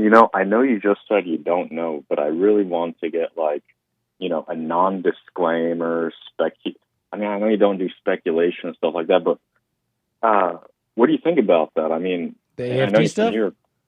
Yeah, dude. I mean, the New York Post said they kicked the can. That's some interesting language, but what do you think? Yeah, they kicked the bucket or whatever. The bucket, yeah. I mean, I was reading that live. I hadn't read that before. I just thought it was maybe, what's the word, rude or unceremonious language, maybe? What were you thinking? Yeah, I thought it was, Hake was mentioning how, I don't want to dwell on Epstein, but the vocabulary, the rhetoric used to change the term from victims to, or what was it? Had a brain fart, but the idea of changing the rhetoric to influence the public's portrayal of the situation, it's kind of slimy, but I think that's like public manipulation 101, just downplay the terms being used so that people paint a different picture than what's really going on. And don't you usually kick the bucket when you die? This is what I thought. You die of natural causes, or you die of old age? Dude, you hit on the head, man. Yeah. But also we're not sure. They're saying, 2 died of natural causes, but these 4, no idea how no details on that, but they just kicked the bucket. I thought you kick the bucket when you get older, right? Unless I'm wrong, isn't that how they use that expression? That's exactly how I thought that expression was used, and it came back to me now. They changed it from victim to survivor in the Epstein case. Yeah, that's what it was. Yeah. So it's very similar as far as propaganda methods. I don't want to talk about Epstein, but we see it in Sweden. We're seeing it in the UK and Britain. We're seeing it in Australia. We're seeing it in Japan. I don't want to talk about China, but it's. I mean, you could talk about Epstein or China. I mean, whatever, unless you really just don't want to talk about them. But go ahead. Well, I just want to talk about what I thought was more important, and we see a similar. I was telling who's the gentleman that's on hold that screens the calls? What was his name? I never got his name. Derek. Oh, that's Derek. Oh, sweet. Yeah. I was telling Derek I want to make it related to what's going on in Dearborn for the past 25 years. Now they have and I'll relate it back, but now they have a 40% Muslim police force in Dearborn, Michigan. Did you know that? I did not. Yeah, so much for Americans, and I think Jermaine touched on this the other day, or no, it was Rick talking about not being a natural born citizen and running and influencing politics. I'm making the case that being a Muslim serving in law enforcement, while you could be natural born, your allegiance is tied elsewhere. And I think, and I know it seems like I'm making leaps, but if you look at news reports in the early 2000s, you'll see that honor killings within the Muslim community were not reported a lot, but they were still reported on much more than they are now. And recently there was obviously an honor killing in Dearborn, from 2018, I think, and they labeled it as a suicide, but the poor girl had her head, I guess, banged her head on a coffee table to death while no one was home. But they reported in the news as a suicide, you know. So my point is, where I'm coming from is, we're seeing this suppression in the media. We're seeing it here in the United States, where incidences that are product of the religion are being downplayed, and then now we have law enforcement that are, I'm speculating, that are playing a role in downplaying those occurrences. And we're seeing it in all around the United States. I don't feel good about that, man. I just want to make the point that language they're using for those kicking the bucket, I think that's really suspicious, man. I don't like it.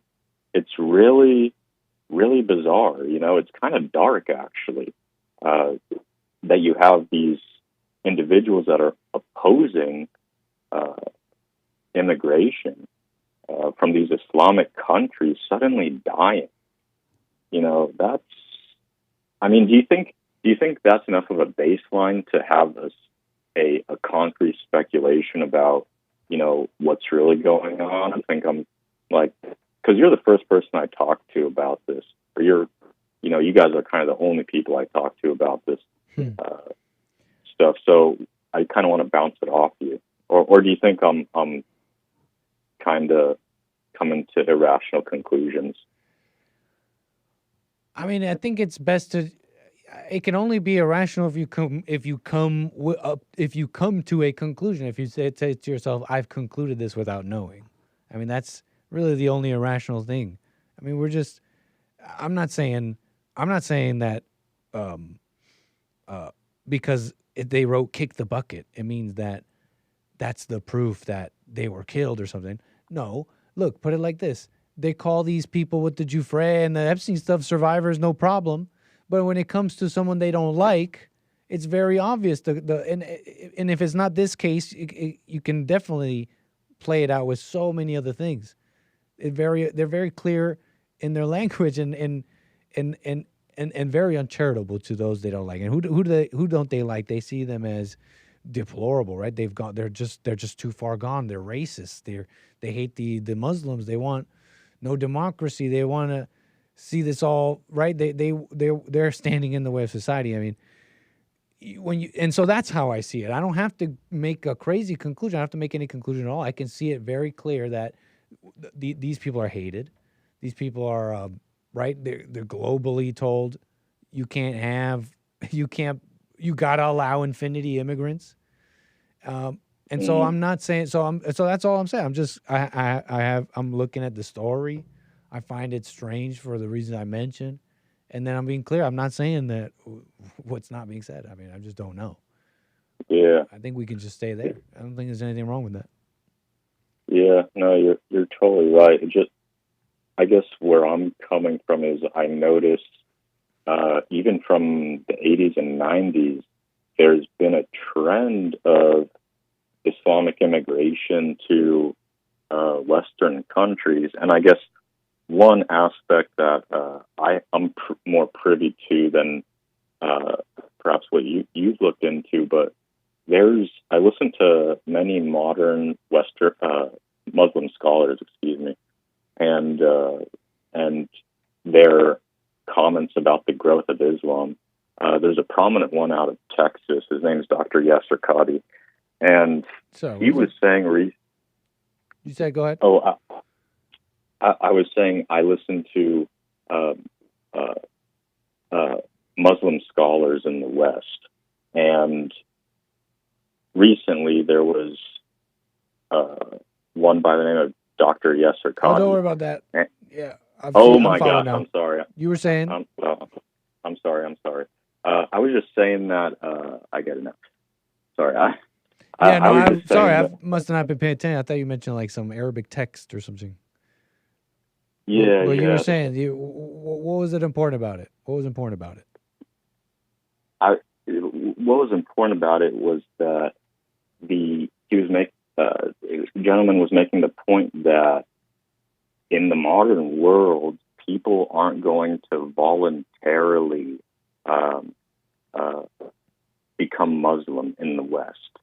And while they have a goal of making Islam a worldwide religion, which is explicitly stated in some of these conferences, they make the point that, Westerners aren't going to voluntarily become Muslim. However, they could still achieve their goal through immigration and utilizing American laws to create more Muslim communities. For example, in Texas, they have that Islamic center that they were trying to get going, and they were talking, and they say this publicly. They say, we can't force. It's against the law for us to make a housing development exclusively Muslim. Okay, so how do we get around this? So they say, well, these housing communities, all of them require an HOA. You know what HOA is, right? Somewhat familiar. I don't even know what they do, but housing authority, housing. Yeah, it's like that monthly. It's a monthly fee you pay to maintain the housing development. So these Muslim scholars were saying, well, if you make the HOA fee primarily meant to fund the community masjid, legal loophole, as well as a natural deterrent to prevent Western non-Muslim individuals from joining that community. So essentially, they could make a pure Muslim community while leveraging U.S. law by essentially manipulating at their discretion who the fee will go to. Typically these fees are meant to maintain like the roads, the bushes, your front lawns, your pools, whatever. Mm-hmm. But they're saying if you make it just so that it maintains the masjid or the mosque, no Christian's going to pay for that. No Jew's going to pay for that. No atheist is going to pay a monthly fee to maintain a local mosque. But it is constitutional within the local ordinances. Effectively creating Muslim communities. Exactly. While leveraging our freedoms that we have here in the U.S., which we're now... Crafty stuff. Dude. Pretty... Super. I mean... I don't know what to say. I was going to say, it's almost like... I almost wanted to say, like, smart, crafty, we got to learn something here, but I also want to say none of that would happen if they weren't even here. They wouldn't have found those crevices to do such things. Dude. For me to say, oh, well, that's crafty. What can I learn from you? So I don't know. I don't like it. I don't like it either, man. I don't like it at all. It sounds like a mess. Sounds like the ongoing underneath your nose scam of this or that foreigner. Dude, totally. And what I'll finish on, one thing you guys have firsthand experience with, actually, and I mentioned this on one of your competitors' show, or contemporaries, I should say. Was that you who made that distinction? No, contemporary it wasn't versus. Me, it wasn't me, but I want to just borrow it because I don't. That may have been William. I think I like that. I don't know. I enjoyed that. But go ahead. I liked it too, man. It was neat. But I was mentioning to them how JLP interviewed that polygamist. Do you remember that? Brother Polite? No, the Aziza. Oh, Aziza. The unusually smiley girl. That's right. The suspiciously happy one. Remember that one? I'm trying to remember. Jesse Lee Peterson. he made a short about it recently. It was funny. Go ahead. Jesse was like, in the short, Jesse was like, Aziza, why do Muslims? Yeah, he was like, why do Muslims want to take over the world? And she was like, well, there's nothing wrong with that, or something like that. You know, like she. But anyways, right now she's currently in prison. She's serving a prison sentence because she was blackmailing and extorting the other wives by going through the mail and basically extorting them. Can you believe that? No, Aziza, why? It wasn't supposed. It could have been a different path. No, I'm not familiar with any of this. I'm not familiar with any of this. It's not on the news or anything. You know, I remember her now. She was like, just full of energy, like really, I don't know, almost like well-spoken. How do I put it? Almost far too, just very independent and well-spoken for I don't know, the hijabbed wife of a polygamist. But I don't know. That was just my impression. Yep. And you see how she looks over to the side every once in a while, you know, where her husband's probably there with like a baseball bat. I'm just kidding. I don't know. But, yeah, she's in prison now. She was using the polygamy to extort the other women. So much for that, you know. Here's the thing. I mean, you almost open up yourself to that because I don't know if it's a matter of it being fringe or what, but you're in like a dark woods territory, unbeaten path. You know, it's almost no surprise you'd find these individuals, these types of opportunistic individuals with agendas. I mean, it's just right. You're in the Wild West almost. I don't know what to say. I mean, it's I gather you get this same almost irreverent. I mean, when you kind of make your own rules, how else do I put it? I mean, you get maybe a reverence to almost an antisocial irreverence to rules, customs. I mean, you get that from LGBT kind of world. The trans are nice and violent over this. I think it's for these reasons. It's like an antisocial thing. I know there's multiple people involved. I know it's called polygamy, but it's almost, when you see it that way, I kind of almost see it as antisocial. It's almost no surprise you get these kinds of people. Yeah, that's. I like that perspective. Yeah, you're so right. Yeah, I mean, yeah, and then the last comment I'll make. Thanks for the time, Nick. But yeah, thanks. We'll move on. Thank you. Go ahead. Yeah, I think Americans are being more aware of it, and obviously, you know, we shouldn't hate them. We shouldn't treat them poorly. We just need to be aware of it and, you know, make sure we don't follow the same path the UK is going. So I'm not picking on your callers, but I remember Mark, he made a comment about how he doesn't like the Muslims only because they are, what's it called, race mixers.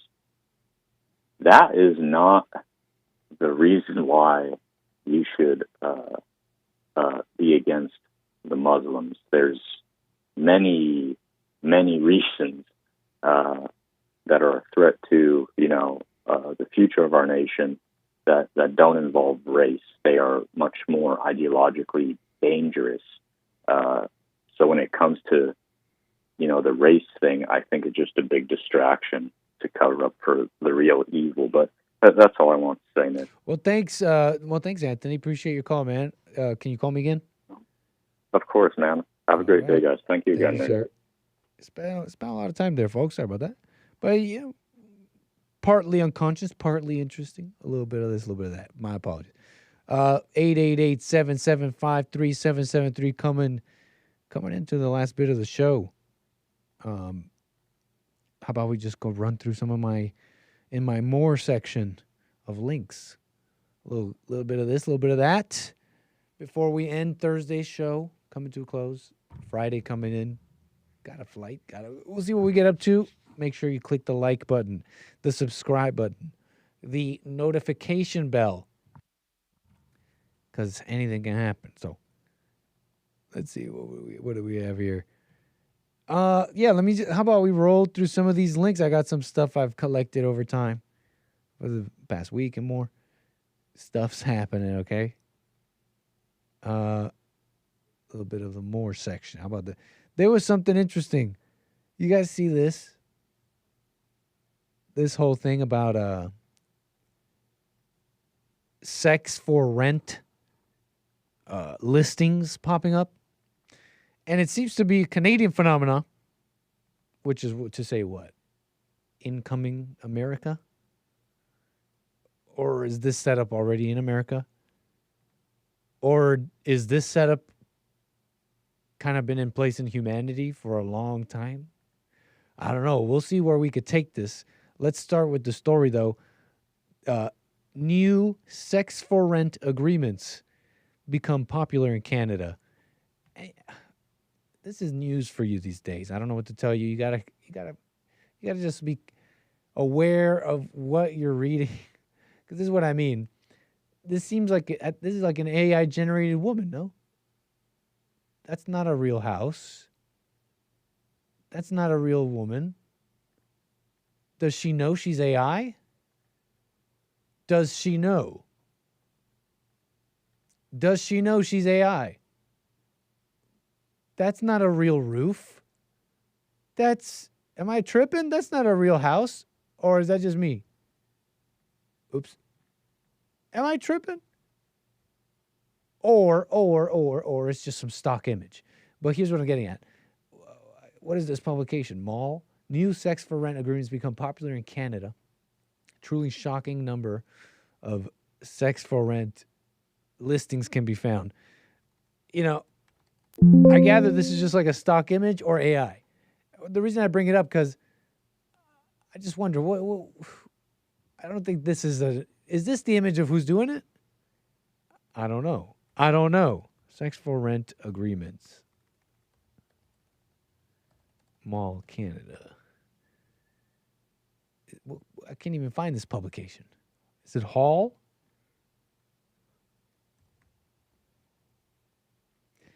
I can't even find this publication, but we'll go to different ones. Sex for rent crisis in Canada. Dark reality of tenants exposed, what you need to know. The rising cost of housing in Canada has fueled a disturbing trend called sex for rent, where landlords exploit vulnerable tenants by demanding sexual favors in exchange for accommodations. Is this the Handmaid's Tale? Oh my gosh. A CBC investigation it revealed shocking cases in cities like Toronto and Vancouver, showing how widespread and hidden this problem really is. Despite being illegal under Canadian law, this practice continues. What, Canada? You ain't never heard of a marriage? You ain't never heard of a common law relationship? Well, anyways, low-hanging fruit. Kind of not even, it's just like some weirdo comedy bit. I don't know who that character was. It's like, tenants' rights. We need tenants' rights. Is this a real protester? The English Collective of Prostitutes? Is this AI generated? What is this? Folks, what am I looking at? Is this a real protester, a real sign? They wrote, we need tenants' rights, rent controls, not sex for rent laws.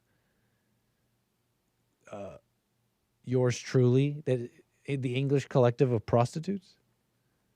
English Collective of Prostitutes. Oh, that's the thing.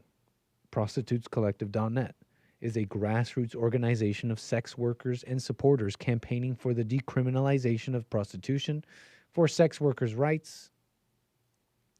Why do they care about this? And that's in England.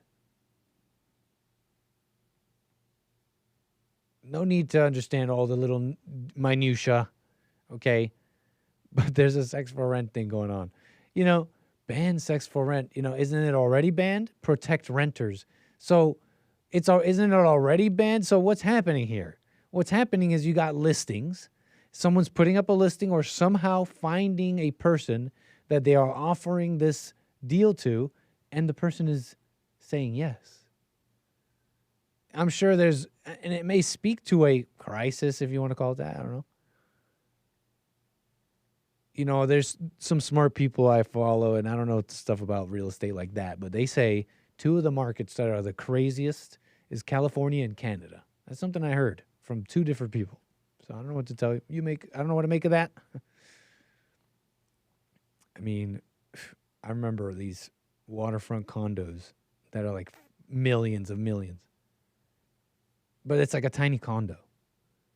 Canada's housing crisis. So maybe it speaks to something, but again, what is happening here? So you got listings, and then people agreeing to those listings. You know what I mean? Like free individuals saying, okay, I'll do that. I don't agree with it. It may speak to a problem here. But what else is happening here, folks? Besides, it's just rising costs. It's a housing crisis. You know, with these women, they just can't live on their own. So they have to do that. Well, they don't have to. They can have roommates. You got to wonder, some of this is like they want to. And some of this is also, well, normally this arrangement, and that's not me saying that that's all that's the only thing that love is or relationships. It's just, right, a fiscal arrangement, although I gather that the vast majority are, even if they say it isn't, right? That being said, you know, this arrangement before was a little different, right? It was like you called it marriage. You called it, right, maybe something else. You know, you want to talk about exploitative arrangement, CBC. You want to talk about what's an exploitative arrangement. It's the world women want to create. The Handmaid's Tale of their fantasies, you know. And it ends up being a lot less glamorous, I think. It ends up being a lot less glamorous. I mean, if these listings are speaking on anything, I don't know. Ladies, not looking good out there. Unit details: house, 1 bed, 1 bath, room for rent in Brampton, 150 including everything. Only for Indian girls, friends with benefits. Oh, geez. Well, at least he's specifying. He's like, only Indian man with Indian girl. I don't know. That's my low standards. At least he's you know, I don't know, just with the other Indian girls. Only for girls, private or shared accommodation in a much affordable rent of just 300 Canadian. Location, 5 minutes walkable distance to Bramalea City Center. Shout out Bramalea. Accommodation type, 1 room, whatever, rental option, etc., whatever, private, shared. Rental option 1, private, 500 Canadian. Rental option 2, shared, 300 Canadian per person, max 2 people in a room. Rental option 3, for those who are okay with friends with benefits relationship, will get below perks. Complete rent is free. Food expenses are also free. I can also spend 200 Canadian a month on shopping for you. Ooh, it says perks with this one.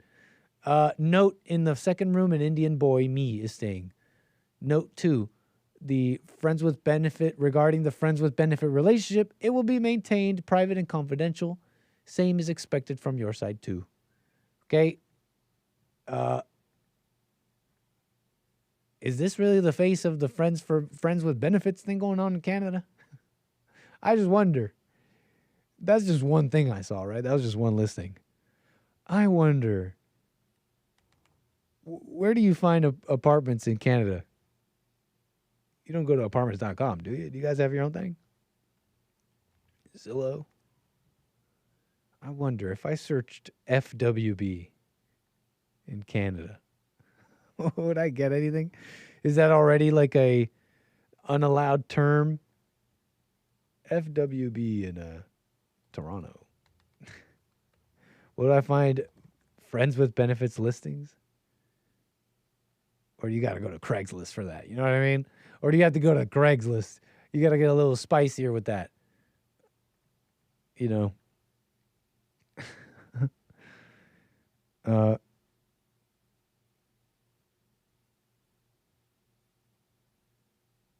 Anyways. Amazing. Wow. Look at the time, folks. They think it's marriage because modern couples meet on Instagram, then move in with each other after 3 weeks. Ivana, I don't know exactly what you're saying, but are we on the same vibe here? I mean, you want to say, oh, this is crazy, don't do it, ban it. Where are the laws protecting us? But, I mean, yeah, where's the, not even the tradition, but, I mean, you forewent the tradition, right? You've foregone the nuclear family, the tradition, the man and the woman, one man, one woman. A marriage that you can't just throw away, supposedly, till death do you part, etc. Are we on the same page there? Are we on the same vibes there, Ivana? You kind of speaking on that. How different is this really? Sex for rent. How really, modern woman? How many steps removed are you from this humiliation ritual? Let's be real, ladies, huh? We used to be a real country, kind of thing. Huh? Anyways, moving on from that. What a mess, Canada. Will we find that here? Hold on. Apartments.com.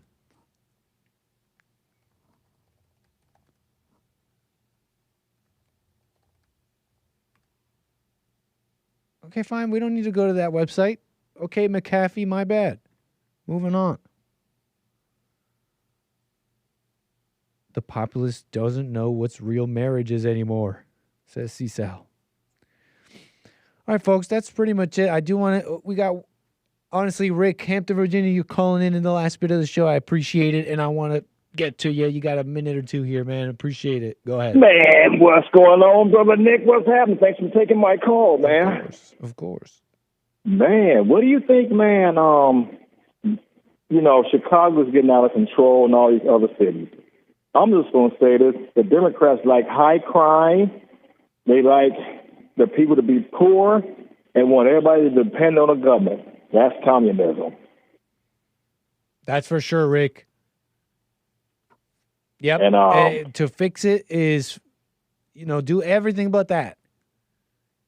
Man, it was a documentary on Kamala Harris, man. I didn't realize how corrupt she was, man. She's a stone cold communist.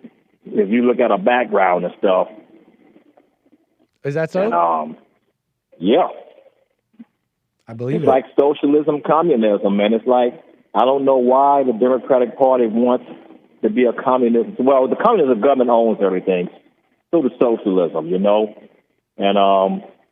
they want to control the people and want the people to depend on the government. And that's not the government's role, but the government's role, according to the scripture, is just to protect society. That's it. Is that so in scripture? Yeah, that's in Romans. The government is to punish evildoers, keep the society safe. That's in Romans 13. It tells you that. It says capital punishment is okay. The government don't hold the sword in vain. We're just talking about capital punishment. If you go kill somebody maliciously to commit a crime, the government has a right to use capital punishment to kill you. Mm-hmm. Capital punishment is legal. And God ordains capital punishment when somebody takes a human life maliciously or committing a crime. It would be just to take theirs as well. Exactly. But that's the only time, though. But God leaves that in the government's hands to do that, to have a fair trial, and then once all the evidence is there that he did murder that person, commit a crime, the death penalty is perfectly legal. You notice all your blue states outlaw the death penalty. That's right. They feel bad for the criminal. States, yes, sir. They feel bad for them, the death so they too don't have an answer, in my opinion. If you can't see that the Democratic Party is anti-God, everything God stands for, the Democrats are against. Everything God hates, the Democrat loves. They just totally opposite. And I always ask myself, how can a Christian be a Democrat? You can see what all they do. You can see right in your face all what they do. From transgender, same-sex marriage, no capital punishment, no law enforcement. I mean, just men dressing like women. I see in the NFL that the NFL got male cheerleaders now. Isn't that crazy? That should be an oxymoron. That doesn't make sense. Man, I know, man. That makes me like, men cheerleaders That's true, trying Rick. to look like women, and it's crazy. So that doesn't make sense. I Rick. just think, man, we gotta stay watchful, man. Don't depend on the media to give you information. They're gonna give you information to go along with the evil agenda. Let God direct you, man. Whatever God says is good, you accept it as good. Whatever God says is evil, accept it as evil, and don't let the media or anyone sway you so. Because you know a lot of kids, when they come out, they can be raised believing God, Nick. But all of a sudden they go to these liberal colleges, they come back hating God, questioning God. And I'll be saying, how can you let a professor slick talk you to telling you there's no God? And he never presents no evidence. My test, I always tell anybody, if somebody wants to say there's no God, I always ask them, find me a human that can sustain human life and sustain the earth. If you can find him, then I will believe there's no God. But they already know you can't find that person. You know, if the earth gets too close to the sun, we'll burn up. If the earth tilts a certain way, we'll flood. Somebody is keeping the earth at a perfect position. Well, none of that won't happen. And I know it's no human. Interesting, Rick, man. I appreciate your call on this. Thanks for your points. No problem, that brother Nick, man. Yes, sir. So, Lord say the same. You'll be here tomorrow? Yes, sir. I'll call you tomorrow. So you come on tomorrow at, what's that, 5 o'clock? Noon. Oh, noon tomorrow? Okay. Right Yeah, after I'm the thinking about fall my state. time. Okay. Yeah, so you come on noon, so it'd be 3 o'clock Eastern. Yep. That was time.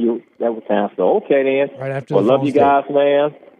I will keep in touch with y'all. Keep spreading the truth, man. We appreciate you guys. Rick, appreciate your support. Call me again. No problem. Love y'all. Be blessed, y'all. All right, folks. That's the show. We done did it. That's everything. Let me check. Let me make sure. Let me make sure here. We got all of our supporters. Thank you so much. Rumble.com/American Acre Baby. And everybody, okay, folks, we got to go. That's it from me. More American Acre Baby tomorrow, as we do. But for now, I must go. Okay. For real now. Take care. See you tomorrow.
The views, information, thoughts, and opinions expressed during this show are the individual's own and do not represent the views, thoughts, and opinions of the JLP Network or Bond. Their appearance on the program does not imply an endorsement of them or any entity they represent. The material and information presented here is for general information purposes only. The JLP Network and Bond name and all forms and abbreviations are the property of its owner, and its use does not imply endorsement of or opposition to any specific organization, product, or service.